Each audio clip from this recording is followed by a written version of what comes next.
Welcome to Mini Modernz. My name's Simone and thank you for joining me on my tiny corner on the miniature interweb where we're here to think big, build small.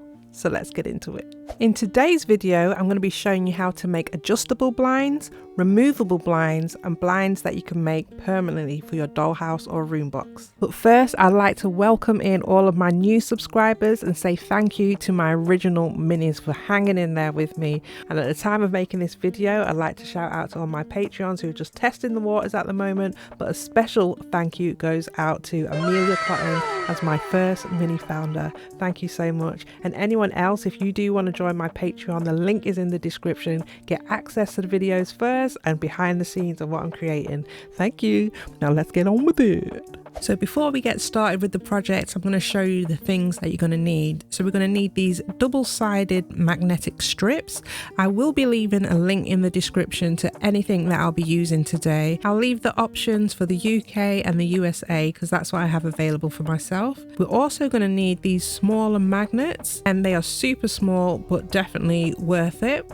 And for a super easy option, we can use this fabric sew glue, but if you want to use your sewing machine to make your blinds, then by all means. We'll also need a pair of scissors, some fabric, a hot glue, optional, it depends. If you've got better glues, then go ahead. Also this really lovely hemming tape. It's like an iron-on tape, and that's what we can use to kind of fuse the fibers together, and an iron. So now we need our window, and if you haven't already got your window and you just have measurements, you can still do it the same way. So what you want to do is get your fabric to measure up the length and width of your window.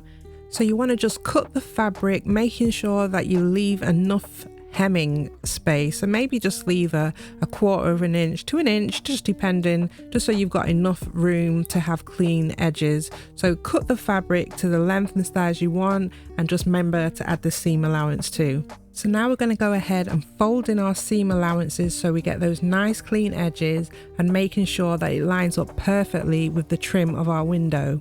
And this is where you have the option to use the hemming tape or the fabric sew glue, or sew it on the sewing machine or by hand. It's completely up to you how you want to clean up the edges.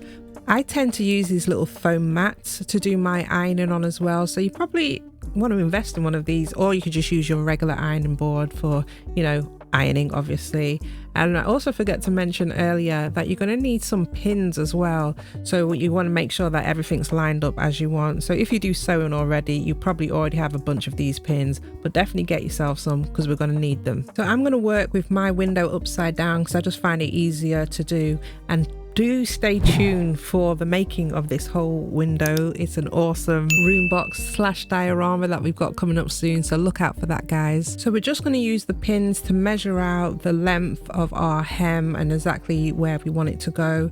So just pop the pins in, and in my case obviously I want it to measure the length of my windowsill and the border that we've got around it. So just put your pins in place so that we can just now put our hem in and seal it. As I said, you can choose to seal this however you want. I just find this really clean, easy, cheap and cheerful. Here for it. Just trim off what you don't need, put the tape in between the fabric, then just simply iron, and you're done. You can just see how clean and neat it is without any seepage from glue or anything. And if you don't want any sew lines, it's perfect as well. It's also very sturdy and it doesn't come apart. Once you wait for it to cool down and the fibers have sealed together, it's really very good. So now I've got my blinds the size I want them to be. I'm going to show you technique 1, just using a little bit of cardstock to show an example of how we can make blinds that stick to the window, but you can open and close them. We're going to be using the magnetic strips. Simply just peel off the back. We have a sticky side. If you want to give it an extra bit of grip, just use some wood glue or whatever glue you want. I'm going to stick that to the frame of your window, just on the 2 side frames like this. So now we have our magnetic strips stuck to the sides of our frame, and in this case we're going to make sure that the blinds can stick permanently to the frames. So at this stage we'll just add some glue to our frame and then connect the fabric. Or you could wait a little bit later to connect the fabric if you're practicing before you stick this to your room. You can get the shape of the fabric and make sure it moves however you want before you stick it down, or you can simply stick it down and get to the shaping afterwards, like I'm doing here. I love the idea of interacting with miniatures, plus my daughter wants me to build her a dollhouse in the future, so finding ways that I can make them removable and changeable has always been one of my goals. So in this instance, we can still have the curtains stuck to the dollhouse, but to be able to open and close them, that's really cool. I'll also show you a method of how to take them off completely and how to stick them on permanently. Now it's time for the fun part and getting these folds in the blind so they can move. So we're going to use the small magnets now. We're going to stick those on the actual magnetic strips, just making sure that they connect and stick perfectly. And then once we have those evened out, this is where you can decide how big you want your folds to be.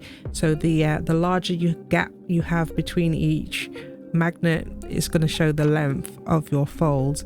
I'll show you how it's going to look. So you want to put magnets on both sides of the strips and make sure that you're happy with the positioning. So now that the magnet's in place, we want to stick those to the fabric so they're lined up as we want them. I'm going to just use some hot glue to stick my magnet to the fabric, but if you've got any other glue suggestions, please let me know in the comments, because if there's, you know, it was a patience thing, you know, patience. Mama don't got none. But I'm going to just use some glue so that the magnet sticks to the fabric, and it will also come down and stick onto the magnet strips. So I'm going to go along the strip and just make sure everything is stuck to the magnet. And as I am using the hot glue, it'll be easy to remove if I've put anything in any places that I don't like. So I do advise testing out on a bit of cardstock first before you stick anything to your windows, just to get the hang of moving around and trying to connect the magnets how you want them. You don't have anything to lose like this. And there, do you see, it's a bit messy, so a cleaner method is great, but for demonstration purposes, just to show you how this works, this is perfect. So all the magnets are now stuck to the blinds itself, and now all we simply do is just fold the magnets or fold the blinds over so they connect with the magnets. So you can kind of choose, you can feel the tension if it pulls away, to turn the magnets in the correct way so that it makes a fold. So I want to show you like this. We just simply fold it over, and then we get our iron and then make the nice little pleat, and that'll be our first kind of fold. And we're going to go ahead and do this all the way through. So I'm just going to quickly show you here. It's really simple as well. Once you've got the magnets onto the fabric, it's the fun part of playing. So if this is on your dollhouse and you just want it open just a little bit, you just go with the one notch. As I said, depending on how many magnets you add to the side strip, it gives you the flexibility to move around and, you know, change the height and how you want your folds to go. So again, you see at the top I added double magnets quite close to each other because I wanted it to kind of bunch up a little bit at the top. It's an experimenting thing as well, so for yourself, depending on your style and what you like, just play around with it. As I said, it's advisable to use the hot glue first, because if you get it in the wrong place, you can chop and change. Here you can fold it all the way up, have it in the middle, or pull it right down. So this second technique is pretty much the same as before. I currently don't have these strips stuck to my frame. It's because I'm going to be using a permanent one, a permanent set of blinds for this window here. But you'd still stick your strips to the frame as before, but instead of sticking it to the top, you can either use magnetic strips or double-sided tapes or whatever you've got to make it easily removable. And in this circumstance, it's a good way for you to be able to style your blinds before you put them in the room, change the colors out if you want to. It just gives you a bit more flexibility. As I said, the side strips will still be stuck down, but if you wanted a new pair of blinds, you'd simply make them how we did before, add in the magnets to them, and then just connecting those to the magnetic strips. So you just swap them out, but with each blind you would obviously have to add the small magnets to them to get the folds in them. But then you've got yourself a nice removable bunch of blinds that you can swap and change, and anytime you feel like a new color, you can do that. If you want them open or closed, it's just having a nice option. And next I'm going to show you how to make your blinds permanent and stick them into your room box, diorama, dollhouse, and all of that good stuff. So just like in technique 1, we're going to cut the fabric to measure the size of our window. And for the style that I want, I'm going to use an extra little sheer mesh for the look that I'm going for. So that fits perfectly, and I want to see how much space I need to have the sheer mesh underneath as well. So I'm going to just make a little fold, and it's really so simple. You just fold this. I made 2 folds there. It's because it's dark, it's quite hard to see, but there are 2 folds, and I'm going to show you how to keep those folds in place just using the hemming tape. So to keep the pleats where I want them, I'm just going to make sure the folds I'm happy with, and then I'm just going to iron over these just to make sure the pleats are exactly where I want them. So now in all the folds, I'm going to add the hemming tape to seal them down so they do not move. So I'm going to do that on the front and the back. Anywhere there's a fold or a pocket, I'm simply going to just put the hemming tape in there and then just iron that down. Again, you can sew this if you want along the sides, or you can use the fabric glue, but this is just a really clean way of doing it without any extra mess. I just cut the length of the hem that I need, open up the little pocket where I want to fold it, and then it's really, I should have technically done this with the lighter fabric, but because this is what I need for my room box, your girl wasn't thinking ahead. But we get the picture, right? We get the picture. You'll see the after results. Just make sure that you just put in that hemming tape in the fabric and then iron it to seal it. And it's such a good bond as well. It bonds really, really well. You can see how sharp and clean it looks here.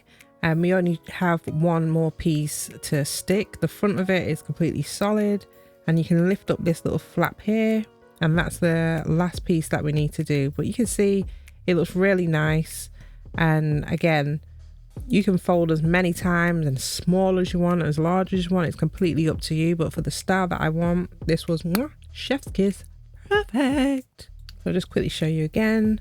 You put your tape underneath the fabric, we're going to fold it over and then just simply iron, and it sticks just like that.